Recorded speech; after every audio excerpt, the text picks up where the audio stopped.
When the Industrial Revolution began, many people began to move into cities. The majority of the people were working class.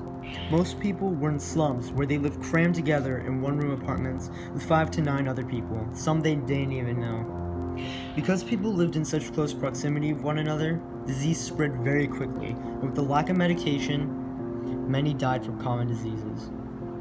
During the Industrial Revolution in the 1800s, the living conditions were at first horrible, but then improvements came with the advance of medical technology, which led to government reforms that promoted better living conditions throughout all the social classes. Once in cities, the working class had to compete to live. Most lived in slums where crime was rampant. The sanitary conditions in cities were one of the worst aspects in living in the time of the Industrial Revolution. Diseases such as cholera spread throughout the city populations. Cholera was caused by the mixing of sewage and drinking water. With the lack of medication, over 50% of the people who were infected died within days, sometimes the same day as infection. City populations had increased so quickly that it was difficult for the government to create good infrastructures for those who lived there. Almost all the neighborhoods during the Industrial Revolution were cramped slums. People became more concerned with their living conditions with the advance of the medical industry. In that, scientists were able to forward the study of microscopic organisms such as microbes. Upon the creation of the germ theory, most doctors rejected the concept, but after French chemist Louis Pasteur demonstrated the link between microbes and disease in 1870, doctors began to embrace the theory and analyze it more closely.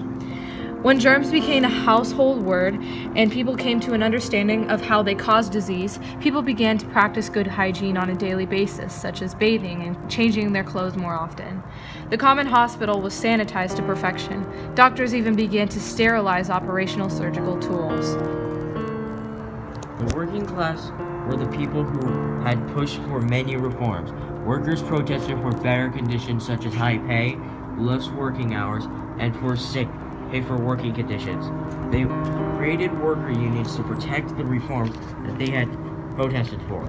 Laws were later passed to limit the age of child labor, stop women from working in the mines, gave old age pension, and disability insurance for injured or ill. Unfortunately, the price of luxury weren't cheap.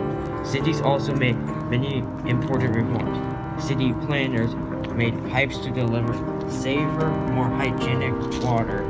They also created police forces to ensure the general safety of the people within cities. Street lights were also put in cities so that people were able to be outside during the night.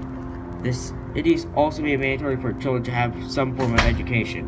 In 1870, the cities issued the Education Act, which added schools to areas who didn't have them and had the local children attend for a price. In 1902, a second act was made for secondary schools to be funded by the government, allowing the lower and middle class to attend and receive a fair amount of education. The living conditions that most faced during the Industrial Revolution pushed us to make better conditions from which we live with today.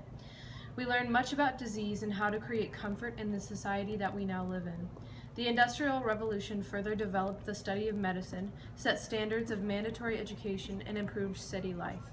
By studying the living conditions, effects, and results, we get a better idea of how the revolution in the 1800s is woven into our modern society.